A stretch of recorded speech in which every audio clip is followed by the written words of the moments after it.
Hello दोस्तों, कैसे हैं सब। मैं हिमांशु स्वागत करता हूं आप सबका आपके अपने चैनल कॉमिक वर्ल्ड पर। तो चलिए दोस्तों, शुरू करते हैं तुलसी कॉमिक्स में तौसी की पहली कॉमिक्स इच्छाधारी साहब का दूसरा और अंतिम भाग। तौसी आगे बढ़ा। जैसे ही भगवान शंकर ने उसे रत्न दिया, वह अचानक बेहोश हो गया। जाखो आंखें खुली तो वह समुद्र के किनारे था और उसकी हथेली में रत्न जगमगा रहा था। कहीं ये मेरा सपना तो नहीं था।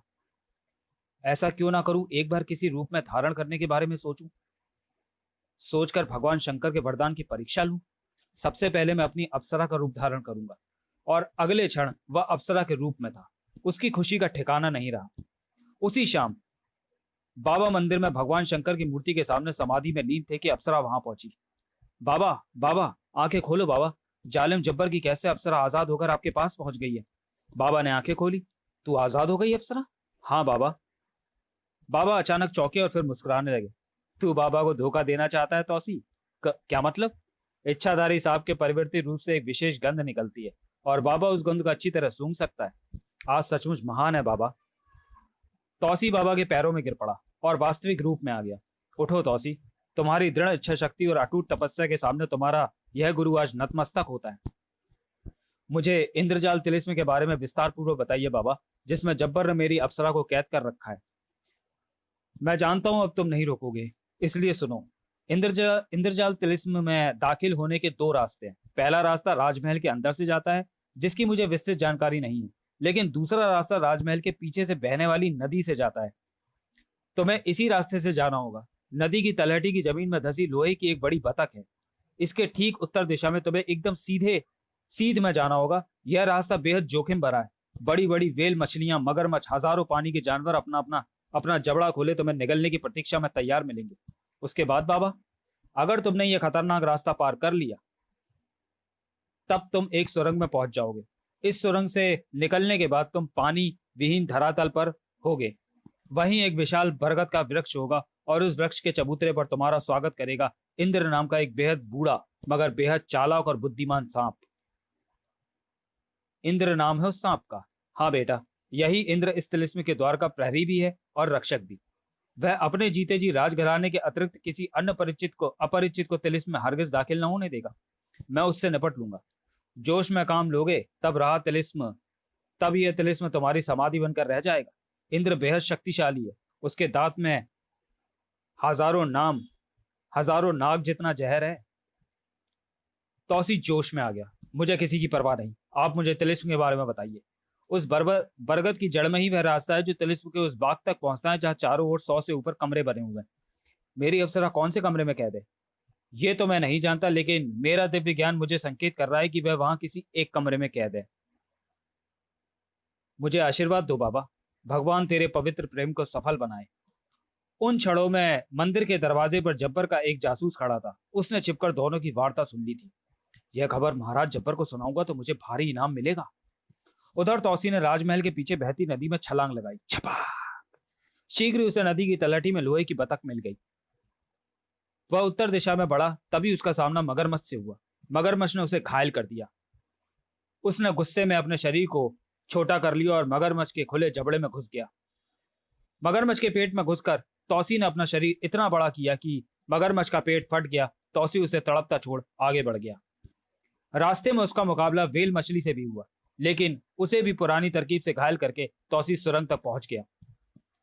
सुरंग से निकलते ही उसे बरगद का वृक्ष दिखाई दिया, जहां इंद्र नामक नाग आराम से बैठा था। तौसी ने कुछ सोचकर जब्बर का रूप धारण कर लिया। महाराज आप? हाँ, हमने सोचा कि आज दूसरे रास्ते से तिलिस्म में दाखिल होकर देखेंगे। यह आपने अच्छा किया। अच्छा नहीं किया महाराज। इस रास्ते में बड़े बड़े मगरमच्छ और जाने कितने भयानक जानवर हैं। जब्बर को किसी का भय नहीं। अच्छा, देर मत करो, रास्ते से हटो और हमें तिलिस्म में दाखिल होने दो। जैसी आज्ञा महाराज। तौसी की आंखें चमक उठी, मगर अचानक इंद्र को ठिठकते देखकर वह चौंक पड़ा।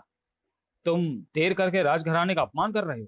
जी नहीं, मैंने राजघराने का दूध पिया है। मैं उसी की रक्षा कर रहा हूं। तुम्हारा दिमाग खराब हो गया इंद्र।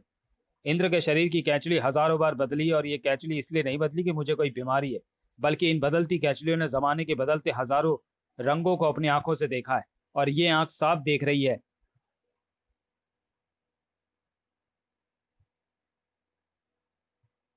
क्या बकवास कर रहे हो तुम? ये आंखें साफ देख रही हैं उस इच्छाधारी सांप को जो मेरे महाराज का रूप धारण करके मुझे धोखा देने के लिए आया है। तुम्हें धोखा हो रहा है इंद्र। हम इच्छाधारी सांप नहीं बल्कि वास्तव में तुम्हारे महाराज जब्बर हैं। अच्छा, तो इस आईने में अपनी सूरत देखिए। बरगद के पेड़ के चबूतरे पर रखे आईने को देख तौसी अवाक रह गया। उस आईने में एक सांप का अक्स उभर रहा था। इंद्र ने ठहाका लगाया। ये आईना मैंने दूरदृष्टि के हिसाब से तुम जैसे इच्छाधारी सांप के लिए ही रख छोड़ा था, जिससे मैं पहचान कर सकूं कि आने वाला कोई छद्मधारी तो नहीं है। लेकिन इसमें मेरी शक्ल।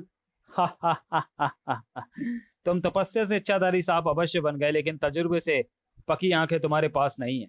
वरना तुम ये रहस्य अवश्य जानते होते कि जब कभी कोई इच्छाधारी सांप किसी आईने के सामने आता है तब उसकी छद्म वेश वाली सूरत नहीं बल्कि असली सूरत आईने में दिखाई पड़ती है। तो समझ जा इंद्र, जालिम राजा का साथ देने के अपराध के कारण तू आज मेरे हाथों से बच नहीं सकेगा। इंद्र ने तुरंत सांप का रूप अख्तियार कर लिया। तौसी सांप बनकर इंद्र पर टूट पड़ा। दोनों में भयानक जंग शुरू हो गई। इंद्र भारी पड़ने लगा। अचानक तौसी ने नेवले का रूप धारण कर लिया। इंद्र दूर हटकर चिल्लाया, यह धोखा है। धोखेबाजों के साथ धोखे से ही काम लेना पड़ता है। और फिर नेवले ने इंद्र के फन को अपने मुंह में दबा लिया। इंद्र तड़प उठा। हाय! तभी इंद्र ने अपनी पूंछ से बरगद के पेड़ पर टंगी एक रस्सी खींच दी। इंद्र मरणासन स्त्री में आंतरनाद कर उठा। आह! कहते हैं कि सांप के दिल नहीं होता। अगर होता तो मेरा दिल आज तुम्हारे साथ हमदर्दी लिया होता। मरने से पूर्व शायद तुम्हें सद्बुद्धि आ गई है। मैंने जो कुछ किया अपनी वफादारी और नमक हलाली के लिए किया, मगर अब मैं तुमसे कहता हूं कि अपनी जान बचाना चाहते हो तो यहां से फौरन भाग जाओ। शायद तुम अब भी अपनी नमक हलाली निभा रहे हो। नहीं नहीं, मेरा अंत समय आ पहुंचा है। मैंने ये रस्सी खींचकर घंटी बजा दी है। इससे कोई तूफान आ जाएगा, बहुत बड़ा तूफान आ जाएगा। तुम देख लेना, कुछ ही देर बाद इस तिलिस्म की लंबी चौड़ी इमारत विस्फोटक पदार्थ से उड़ जाएगी, खंडहर हो जाएगी। इस तिलिस्म में उस समय जो भी उपस्थित होगा वह टूटती इमारत के नीचे दबकर मर जाएगा। नहीं, ऐसा नहीं हो सकता। तिलिस्म में मेरी अप्सरा बंदी है, उसका बाल भी बाका नहीं हो सकता। वह सर्प बनकर वृक्ष की जड़ में घुसने लगा। रुक जाओ, तुम अप्सरा के साथ अपनी जान भी जोखिम में डाल रहे हो। मुझे परवाह नहीं। उधर राजमहल में जासूस ने जैसे ही महाराज जब्बर को खबर दी, वह क्रोध में आग बबूला हो उठा। तुम बकवास कर रहे हो। तौसी का इच्छाधारी सांप बनना नामुमकिन बात है। मेरा यकीन करें महाराज, वह इच्छाधारी सांप अप्सरा को छुड़ाने के लिए इंद्रजाल तिलिस्म में दाखिल होने गया है। तभी कक्ष में घंटी बजने लगी। टन टन टन टन। महाराज, यह तो अनर्थ हो गया। इस घंटी के बजने का एक ही अर्थ है, दुश्मन तिलिस्म को तोड़ चुका है और वहां दाखिल हो चुका है। ऐसा नहीं हो सकता। चीखता चिल्लाता जब्बर कक्ष से बाहर की ओर दौड़ा। तिलिस्म को नियंत्रित करने वाले कक्ष में वह दाखिल हुआ। इस जन्म में जो चीज जब्बर को हासिल नहीं हो सकती वह उसके दुश्मन को भी हासिल नहीं होगी। यह आप क्या कर रहे हैं महाराज? अप्सरा अगर मेरी नहीं बन सकती तब तौसी को भी नहीं बनेगी, तौसी की भी नहीं बनेगी। जान से मार डालूंगा दोनों को। हा हा हा हा हा हा। अब दोनों में से कोई जीवित नहीं रहेगा। खट! अचानक जोरों की आवाज गूंजने लगी। धाम धाम धाम। उधर इंद्रजाल तिलिस्म के बाग में खड़ा तौसी पुकार रहा था, अप्सरा अप्सरा। प्रत्युत्तर में अप्सरा की आवाज गूंज उठी, तौसी, मेरे प्यारे तौसी, मैं यहां हूं। तौसी आवाज की दिशा की ओर दौड़ा। एक कमरे की खिड़की पर उसे अप्सरा की झलक दिखाई दी। अरे, खिड़की पर तो ये जाली लगी है। तुम कैसे हो तौसी? तुम चिंता मत करो अप्सरा, अब कमीना जब्बर तुम्हारा कुछ नहीं बिगाड़ सकता। मैंने कई दिनों से दूध की एक बूंद तक नहीं चखी। उस दुष्ट ने तुम्हारी अप्सरा पर कितने जुल्म ढाए हैं, अगर मैं तुम्हें बताऊंगी तो तुम्हारी रूह कांप जाएगी। उस नीच के शरीर के मैंने टुकड़े टुकड़े ना किए तो मेरा नाम तौसी नहीं। मेरा दम घुटा जा रहा है, मुझे कैसे बाहर निकालो तौसी। एक मिनट ठहरो, मैं इस जाली का इंतजाम करता हूँ। भड़ाक! उसने जाली पर भूसा मारा तो जाली टूटकर बिखर गई। तभी धाम धाम धाम, बचाओ!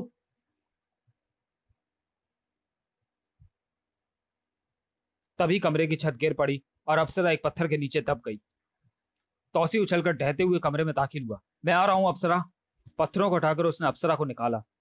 होश में आओ अप्सरा, भगवान शंकर की कसम, मुझे तुम्हारी सौगंध, अगर तुम्हें कुछ हो गया तो मैं पूरे सर्प देश को आग लगा दूंगा, जब्बर को जिंदा जला जमीन में गाड़ दूंगा। धड़ाम धड़ाम। वह अप्सरा को कंधे पर लाद कर भागा। धड़ाम धड़ाम धड़ाम। छपा! उसने फिर नदी में छलांग लगा दी। उस शाम सर्प देश में चारों तरफ मौत का नजारा था। बस्ती धू धू करके जल उठी। राजमहल आग की लपटों में, नाग लपटों से घिरे चिल्ला रहे थे। उस समय तौसी पागलों की हालत में हाथ में जलती मशाल लेकर एक झोपड़ी में आग लगा रहा था कि बाबा पहुंच गए। तुम पागल हो गए हो तौसी, मुझसे दूर हट जाओ बाबा, मैं पूरी दुनिया में आग लगा दूंगा। क्यों लगा दोगे आग? पूरी दुनिया ने तुम्हारा क्या बिगाड़ा है?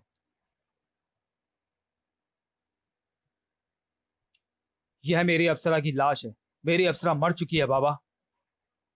चीखो मत। एक अप्सरा अगर मर गई तो क्या भगवान की बनाई इस दुनिया को जलाकर राख कर दोगे? मेरे सामने से हट जाइए बाबा, मेरे सर पर खून सवार है। अब मैं जा रहा हूं जब्बर को तलाश करने, मुझे उसका खून पीना है। तुम कहीं नहीं जाओगे, तुम अपने होश में नहीं हो। हाँ हाँ, मैं होश में नहीं हूं, और जब तक होश में नहीं आऊंगा, और तब तक होश में नहीं आऊंगा जब तक इस सर्व देश की धरती को सबके खून से लाल ना कर दूं, जहां मेरी मासूम अप्सरा का खून टपका था। अगर तुम्हें बदले का कहर बरसाना ही है तो तुम्हें अपने बाबा की लाश से गुजरना होगा। मैंने कहा ना बाबा, मेरे सर पर खून सवार है, मैंने अपनी अप्सरा की लाश की सौगंध खाई है। और अचानक तौसी ने हवा में मक्खी को ऊंचा उड़ता देख बाबा हक्के बक्के रह गए, मक्खी का रूप धारण कर लिया। सॉरी, रुक जाओ तौसी, प्यार का अर्थ तबाही नहीं है। तौसी गायब हो गया, लेकिन उसकी आवाज वातावरण में गूंजती रही। मुझे माफ करना बाबा, लेकिन अपना प्यार छीनने वाले दुश्मनों को मैं माफ नहीं करूंगा, कभी माफ नहीं करूंगा। तौसी ने जब्बर से कैसे बदला लिया? उसकी अप्सरा मर चुकी थी या वास्तव में जिंदा थी? यह जानने के लिए इंतजार करिए तुलसी कॉमिक्स में तौसी की अगली कॉमिक्स इच्छाधारी सांप का इंतकाम का। तब तक के लिए धन्यवाद। तो चलिए दोस्तों, वीडियो को यहीं समाप्त करते हैं और मिलते हैं तौसी सीरीज की अगली कॉमिक्स इच्छाधारी सांप का इंतकाम में। तब तक के लिए धन्यवाद।